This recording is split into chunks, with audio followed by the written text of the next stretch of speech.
चलिए शुरू करते हैं। आज एक महत्वपूर्ण बात पे हम यहाँ पे चर्चा करने वाले हैं, डिस्कशन करने वाले हैं, कुछ बताने वाले हैं। उससे पहले हम बात करेंगे जो अहमदाबाद में जो विमान क्रैश हुआ, उनमें जो मारे गए लोग हैं उनको भी हमारे तरफ से विनम्र श्रद्धांजलि। ईश्वर उनकी आत्मा को शांति दे। बट बात यहाँ पर यह है कि ये जो विमान क्रैश हुआ, इसके क्या क्या कारण हो सकते हैं, क्या क्या लैग है, क्या क्या फॉल्ट हो सकते हैं। यहाँ पे हम असली जो कारण है उस पर चर्चा करेंगे। कौन कौन से कारण हो सकते हैं, ऐसी घटनाएं क्यों हो जाती है, इस पे हम बात करने वाले हैं।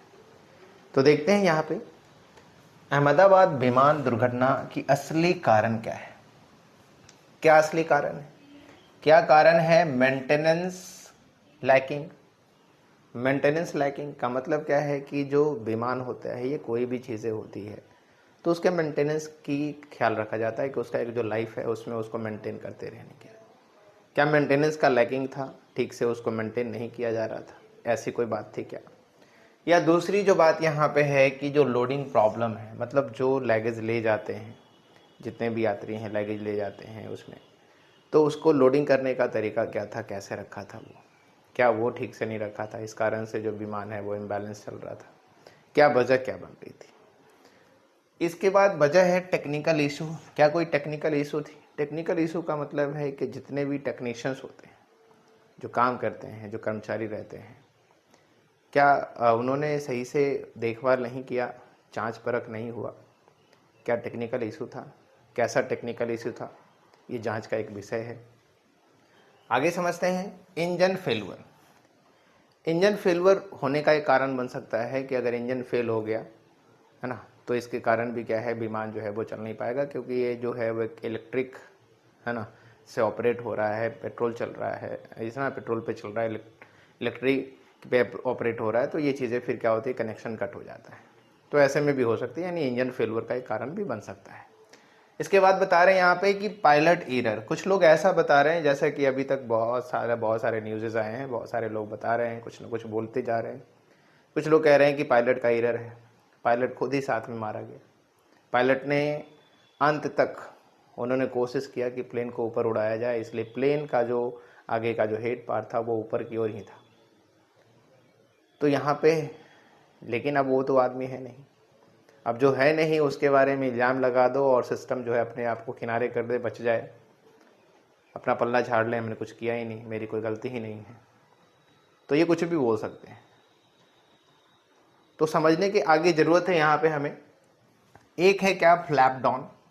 फ्लैप डाउन हुआ या नहीं हुआ, ये भी एक कारण बन सकता है। फ्लैप डाउन अगर नहीं हो रहा है तो भी एक कारण बन सकता है।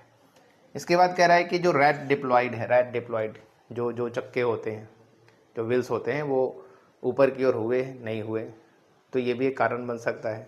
तो ऐसा देखा गया है कि विमान जब क्रैश हुआ उस समय भी क्या था कि इसके जो चक्के थे है ना, वो बाहर ही निकले हुए थे, और जब ये गिर रहा था उस समय भी इसके जो चक्के थे वो क्या थे, ये नीचे ही हवा में लहरा रहे थे। मतलब रैट डिप्लॉयड की बात यहाँ पे थी, दिख रही है। इसके बाद बात करेंगे बर्ड स्ट्राइक। तो बर्ड स्ट्राइक जैसा ऐसा कुछ भी दिखा नहीं है, कुछ भी नहीं दिखा है। बर्ड स्ट्राइक ऐसा नहीं दिखा है, बट एक कारण बनता है कि ऐसा भी होता है। बट बर्ड स्ट्राइक होता है तो एक दूसरी वजह बनती है, ऐसे कुछ भी नहीं होता है। बर्ड स्ट्राइक बहुत बड़ा मैटर नहीं बनता है, इतनी बड़ी दुर्घटना नहीं हो जाती है बर्ड स्ट्राइक से तुरंत के तुरंत। इसके बाद अगर बात करते हैं यहाँ पे सिस्टम फेलुअर। सिस्टम फेलुअर का मतलब है कि जो सिस्टम, यानी जो एयरलाइन सिस्टम है, जो इस चीज़ों को रन कराती है, इस चीज़ों को देखभाल करती है, इस चीज़ों को देखती है, इस सिस्टम में एरर, सिस्टम जो है वो ठीक से गाइडलाइन नहीं दे पाती है, ठीक से उसको केयर नहीं कर पाती है।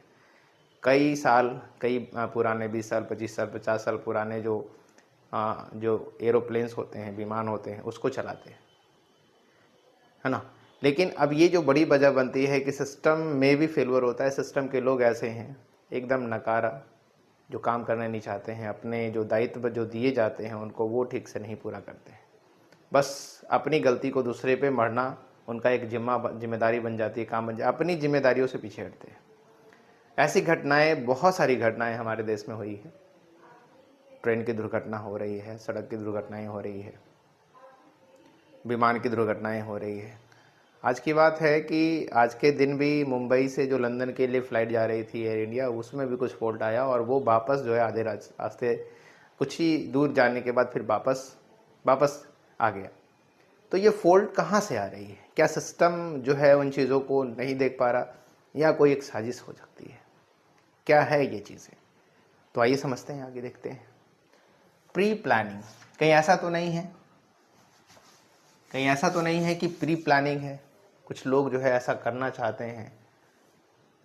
चाहते हैं ताकि देश में जो है मुद्दा बनता रहे और देश जो है असली मुद्दों पे बात ना कर पाएँ और भटकते रहें, ताकि जो है कुछ लोग अपना चांदी काटते रहें, अपने फ़ायदे निकालते रहें और इसी तरह से आगे अपने फ़ायदे के लिए काम करते चले जाएं। बाकी जो जनता है, जो लोग हैं, ऐसे ही मरते रहें, ऐसे ही बलि का बकरा बनते रहें। तो ये एक वजह बनती है, कुछ प्लानिंग हो सकती है, क्योंकि ऐसा बहुत सारा जो पेपर है, कटिंग है, वो मैंने देखा है, तो उसमें ये चीज़ें दिखी है कि कई ऐसे जगह है ना, जहाँ पे बनाया गया है मे डे। अब ये मे डे क्या है? एक इमेज दिख रहा है जिसमें क्या दिखाया गया है कि ऑलरेडी पहले से जो है किसी बिल्डिंग के अंदर घुसी हुई दिखाई दे रही है एयर इंडिया की फ़्लाइट। तो ये प्री प्लानिंग है, क्या है? क्या इत्तेफाक है? ऐसा क्या हो सकता है? तो बहुत बड़ी बात है, बट ऐसा कैसे हो सकता है? कोई पहले से इमेज बना दिया, उस इमेज के अकॉर्डिंग जो है यहाँ पे चीज़ें चल रही है, बहुत सारी चीज़ें यहाँ पे आ रही है बातें। अब जैसे बात करते हैं यहाँ पे कि कौन है आर्यन जिसने वीडियो पहले बनाया था, यानी वीडियो पहले बनाया था। आर्यन जो एक लड़का है जो अहमदाबाद में ही रहता है और वो जो एयरपोर्ट है उसके आसपास ही वो रूम लेकर किराए पे रहता है, वो पढ़ाई करता है, 12th का स्टूडेंट है वो। और वो अपने गांव से 12 बजे आया ही था, 12 बजे अपने गांव से वो वहाँ आया था। और चूँकि वो आया था वहाँ पे, और हर एक बच्चा जो है क्यूरियस होता है, हम भी कहीं जाते हैं, फ़्लाइट में चढ़ने के लिए जाते हैं, फ़्लाइट पे सफ़र करने के लिए जाते हैं, तो वीडियो लेते हैं, अपना फ़ोटो लेते हैं, है ना। हमारे ऊपर से गुजरता है, हम भी फ़ोटो लेते हैं, खींचते हैं, ताकि हम बाद में अपनी फ़ोटो पोस्ट करके देखें, ताकि मैं दिखाऊँ लोगों को कि मैं गया था, मैं आया था, या मैंने ये फ़ोटो लिया कि मैं इतने करीब से जो है एरोप्लेन को मैंने देखा, ऐसे करके उड़ता है। मैंने भी लिया कई बार। मैं कुतुब मीनार ही गया था, तो कुतुब मीनार के पास से जब एरोप्लेन पास कर रहा था, मैं वीडियो ले रहा था, मैं फ़ोटो खींच रहा था उसका, कि मैं ये देख रहा था कि देखो कितनी अच्छे से जो है वो एकदम ऐसे लग रहा है कि कुतुब मीनार से क्रॉस करके प्लेन जा रहा है और कितना अच्छा लग रहा है, ये दिखाने के लिए लोगों को। अब इसी बीच में वो भी जो है ना, आर्यन जो एक लड़का है ना, उसके पिता ऐसे आर्मी में हैं। उसने क्या किया कि बस वो देखने के लिए, वो ऐसे वीडियो बना नहीं रहा था, बल्कि चूंकि जहाज़ बहुत नीचे जा रहा था, इसे लगा कि अच्छी अच्छा मौका है, इतना अच्छा मौका मिलेगा नहीं, इतने नीचे से जहाज़ जा रहा है, बनाने का मौका मिलेगा। तो वीडियो उन्होंने बनाना शुरू किया, और बनाना शुरू किया, क्या पता उसे ये नहीं पता था कि जो एरोप्लेन है, ये जो विमान है एयर इंडिया का, ये एयरपोर्ट से उड़ा है या एयरपोर्ट को उतरने जा रहा है, इसे पता नहीं था, बस ये बना रहा था, बस ये बनाया जा रहा था। तो अब बात यहाँ पर ये है,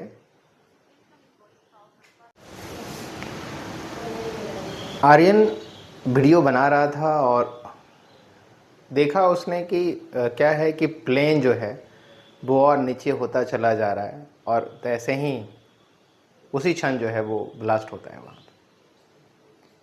ये बच्चा इतना सहम जाता है, इतना डर जाता है।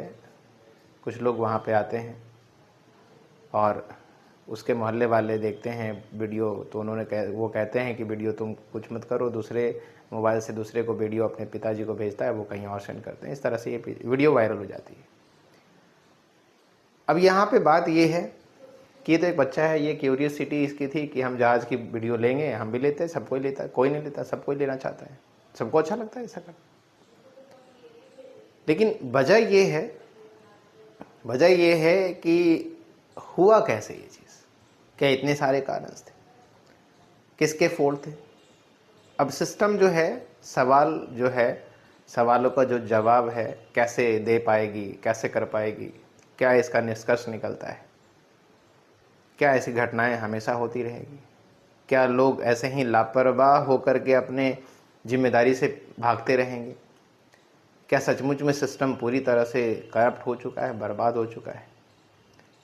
पिछले जब से देश आज़ाद हुआ है, जब से लेके आज तक देखा जाए तो कभी भी कोई भी जो सिस्टम है, कोई भी जो सरकार आई है, उन्होंने अपनी मनमानी की है, अपने अपने ढंग से अपने अपने काम किए हैं, लेकिन देश के प्रति, जनता के प्रति कोई लॉयल अच्छी तरह से नहीं हो पाया है। सब किसी न किसी पर्टिकुलराइज हो जाते हैं, सही से काम नहीं कर पाते। लोगों को बेवकूफ़ बनाना और अपना जो है छाली काटना, अपने फ़ायदे निकालना, ये सब का एक मंशा बन जाता है। जितने भी लगभग हमारे यहाँ, हमारे देश में जितने भी लीडर्स बनते हैं, उनको अपने फ़ायदे दिखते हैं। वो बच गए, बहुत बड़ी बात। हाँ, इस घटना में एक जो पूर्व मुख्यमंत्री हैं गुजरात के, वो भी जो है, उनका भी देहांत हुआ है। ये बड़े दुख की बात है। ऐसे बहुत सारे लोग हैं, उनका वहाँ पे जो है देहांत हुआ है। बहुत सारे ऐसे परिवार उसमें थे जो अपने सपने को लेकर के, अपने पूरे परिवार को लेकर के लंदन जा रहे थे। क्या पता वो उनका सपना, उनका जो सफ़र है, वो आखिरी सफ़र बन के रह गया। कैसे ऐसे कैसे हो सकता है सिस्टम? इतनी आसानी से इतनी जानें चली जाती है, सब संवेदनाएं व्यक्त कर देते हैं, कंडोलेंस देते हैं, सहानुभूति देते हैं, लेकिन फिर इसमें होता क्या है? कुछ भी नहीं होता। फिर लोग भूल जाते हैं, सभी भूल जाते हैं, कोई याद नहीं रखता फिर चीज़ों को, सभी अपने अपने काम में लग जाते हैं। तो यहाँ पे देखते हैं अब आगे क्या है। कहता है क्या है ब्लैक बॉक्स एंड इससे क्या जानकारी अभी मिल पाई है। ब्लैक बॉक्स क्या है? ब्लैक बॉक्स, जैसा कि हमने सुना है, हमने कई यूट्यूबर्स को देखा, समझा, कई टीचर्स ने इन चीज़ों को बताया, तो मैंने भी समझा कि भाई ब्लैक बॉक्स में कुछ जानकारियाँ होती है। अब जो जानकारी होती है, उस जानकारी में क्या जानकारी है, क्या निकाली गई उस जानकारियों से, क्या फॉल्ट था सिस्टम में, क्या आपस में जो पायलट थे क्या बातें कर रहे थे। पायलट के बारे में कि पायलट का एरर हो सकता है, ये संभावना बहुत हो ही नहीं सकती है। ऐसा तो लग रहा है कि कोई संभावना नहीं, बिकॉज जैसा कि देखे हैं, जैसा कि सुना है हमने कि 8,200 8200 घंटे का एक्सपीरियंस, 1100 घंटे का एक्सपीरियंस, तो उन्होंने अपनी भी जानें साथ में गंवा दी। खैर कोई नहीं, सिस्टम से जवाब मांगते रहिए, कोशिश करिए कि इस तरह की घटनाएं ना हो और हम सभी देशवासी एकजुट होकर के साथ में इस तरह की घटनाओं को ना होने दें और संवेदनाएं व्यक्त करते हैं और बड़े दुख के साथ इस तरह की घटनाओं को निंदा भी करते हैं।